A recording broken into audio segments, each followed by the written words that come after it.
অন্যায়ভাবে 10 টাকা করে নিচ্ছে। আমরা বৈষম্যবিরোধী ছাত্র আন্দোলন বরিশাল সেই অন্যায় প্রতিবাদের জন্য এখান থেকে আমরা এখানে আসার পর তাদের ব্যাংকের ডকুমেন্ট চেয়েছি, কিন্তু তারা ডকুমেন্ট দেখে সমর্থ হয় নাই। তাই আজকে এখানে অন্যায়ভাবে তারা টাকা মানুষের কাছ থেকে নিয়েছে, সেটাকে আমরা জব্দ করতেছি। এই আর আমাদের যে স্যার বর্তমান যে আমাদের স্যার আছে, আমাদের এক্সেলেন্স স্যার এক্সেলেন্স না টাকা নিচে আছে, ওই স্যারের কাছ থেকে এই টাকা আমরা জমা দিব। আমরা ডাইরেক্ট তোমার একটা বক্তব্যে ভুল হয়েছে, ওই যে সেটা বলেছি কি আমি বলি ধরো কোনো ভুল হয় না। আমি আচ্ছা বলতো দাও ওনার বলতো সংশোধন করে কথাটা বলছে না যে ঘাট মালিকরা, আব্বা বলছে না ঘাট মালিকরা টাকা কালেকশন করতে আছে।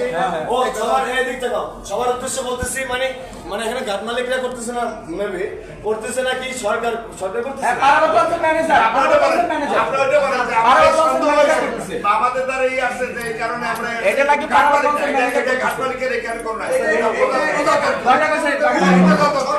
সরকার এখন আমাদের সরকার কবে নির্দেশ দিচ্ছে আপনাকে? কবে দিছে? এটা তো মাইনে দিছে, আমরা তো স্বীকার করতেছি না। আমাদের সরকার কি আপনাদের নির্দেশ দিছে?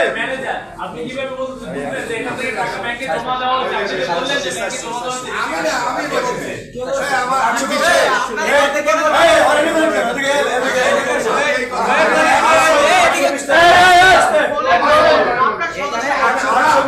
820 টাকা হয়েছে। আমার ওই দেন ফলো হইতে গেলে আরো কয়েকটা দেন এই রুমে তুমি টাকাটা নিয়ে যাও, টাকাটা নিয়ে যাও, টাকাটা নিয়ে যাও।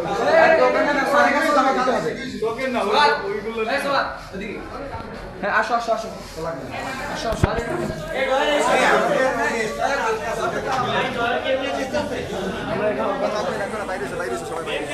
গত দিনে যে টাকা জমা হয়েছে এই টাকা কেউ চাঁদা দেবেন না, রক্ত দিয়ে স্বাধীনতা কেনা ক্লিয়ার।